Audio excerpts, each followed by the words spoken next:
Hello दोस्तों, क्या आपने कभी सोचा है कि जिस जमीन पर हम चलते हैं उसके सैकड़ों फीट नीचे क्या हो सकता है। विज्ञान कहता है कि इंसान ने तरक्की पिछले कुछ सालों में ही की है, लेकिन धरती की कोख से मिलने वाले अवशेष कुछ और ही कहानी बयां करते हैं। आज हम आपको 5 ऐसी जगहों और चीजों के बारे में बताएंगे जो डार्विन के विकासवाद के सिद्धांत को चुनौती देती है। क्या हम इस धरती पर अकेले थे या हमसे पहले कोई और भी यहाँ राज करता था? चलिए गहराई से जानते हैं। लोंग्यू की रहस्यमयी गुफाएं। 1952 में जब चीन के लोंग्यू प्रांत के ग्रामीणों ने एक तालाब को खाली किया तो उनकी आंखें फटी रह गई। वहां एक या दो नहीं बल्कि 24 विशालकाय गुफाएं मिली। ये गुफाएं पूरी तरह से इंसानों द्वारा बनाई गई है। इनके खंभों और दीवारों पर नक्काशी के निशान आज भी मौजूद है। वैज्ञानिकों का अनुमान है कि इन गुफाओं को बनाने के लिए करीब 10 लाख क्यूबिक मीटर पत्थर निकाला गया होगा। लेकिन चौंकाने वाली बात यह है कि इतना सारा मलबा कहाँ गया? किसी भी ऐतिहासिक रिकॉर्ड में इन गुफाओं के निर्माण का जिक्र तक नहीं है। क्या इन्हें बनाने में किसी ऐसी तकनीक का इस्तेमाल हुआ था जिसे हम आज भूल चुके हैं?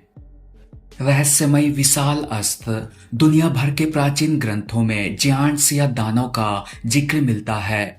क्या ये सिर्फ कहानियां थी? समुद्र की गहराइयों और प्राचीन खंडरों से मिले कुछ अस्त्र, जैसे कि यह विशालकाय चाकू, सोचने पर मजबूर कर देते हैं। इस चाकू का वजन और लंबाई एक सामान्य इंसान की क्षमता से कहीं बाहर है। अगर ये औजार असली है तो इसका मतलब है कि कभी इस धरती पर 10 से 15 फीट ऊंचे इंसान रहा करते थे। क्या इतिहास हमसे कुछ छिपा रहा है? क्या वो विशालकाय लोग आज भी कहीं दफन हैं?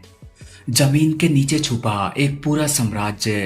तुर्की के कप्पाडोसिया क्षेत्र में खोजा गया डेरिंग क्यू कोई साधारण गुफा नहीं, बल्कि 18 मंजिला एक अंडरग्राउंड शहर है। कल्पना कीजिए, आज जैसे हजारों साल पहले जब हमारे पास ड्रिलिंग मशीनें नहीं थी, तब लोगों ने जमीन को 200 फीट गहराई तक कैसे खोदा होगा। यहाँ न केवल रहने के कमरे थे, बल्कि चर्च, स्कूल और अस्तबल भी मौजूद थे। यहाँ के पत्थर के दरवाजे कई टन भारी हैं, जिन्हें सिर्फ अंदर से बंद किया जा सकता था। सबसे हैरान करने वाली बात है इनका वेंटिलेशन सिस्टम। 52 एयर शाफ्ट्स जो गहराई में भी ताजी हवा पहुंचाते थे। क्या ये लोग किसी आसमानी हमले से बच रहे थे या किसी भयानक युद्ध से? सब कुछ रहस्य में बना हुआ है। योनागुनी स्मारक। जापान के तट के पास समुद्र के लहरों के नीचे एक ऐसा ढांचा है जिसे जापान का अटलांटिस कहा जाता है। 1986 में खोजा गया यह योनागुनी मॉन्यूमेंट बिल्कुल पिरामिड जैसा दिखता है। इसमें नुकीले कोने, सीधी सीढ़ियां और समतल गलियारे हैं। कई वैज्ञानिक इसे कुदरती मानते हैं, लेकिन इसकी बनावट इतनी सटीक है कि प्रकृति का ऐसा निर्माण करना लगभग असंभव लगता है। यह ढांचा करीब 12,000 साल पुराना है, उस समय जब इंसान शायद ठीक से कपड़े पहनना भी नहीं जानता था। तो फिर समुद्र के नीचे यह भव्य निर्माण किसने किया, आज भी रहस्य में बना हुआ है। The alien mask. अंत में बात करते हैं फ्लोरिडा के तट पर मिले उस रहस्यमय मुखौटे की, जिसने धातु विज्ञान के जानकारों को हिलाकर रख दिया। यह मास्क करीब 10,000 साल पुराना है और इसमें सोना, चांदी और तांबे के साथ साथ इरिडियम पाया गया है। इरिडियम धरती पर बहुत दुर्लभ है। यह ज्यादातर उन उल्कापिंडों से मिलता है जो अंतरिक्ष से गिरते हैं। प्राचीन इंसानों ने इस धातु को कैसे निकाला और इसे पिघलाकर मुखौटा कैसे बनाया? क्या उन्हें यह धातु आसमान से आए देवताओं ने दी थी या उनके पास ऐसी कोई भट्ठी थी जो अंतरिक्ष की धातुओं को भी पिघला सके?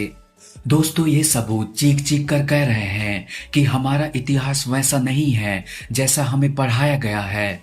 इन 5 रहस्यों में से आपको सबसे ज्यादा हैरान किसने किया? हमें कमेंट्स में जरूर बताइएगा। और अगर वीडियो पसंद आए तो वीडियो को लाइक व हमारे चैनल को सब्सक्राइब करना ना भूलिएगा।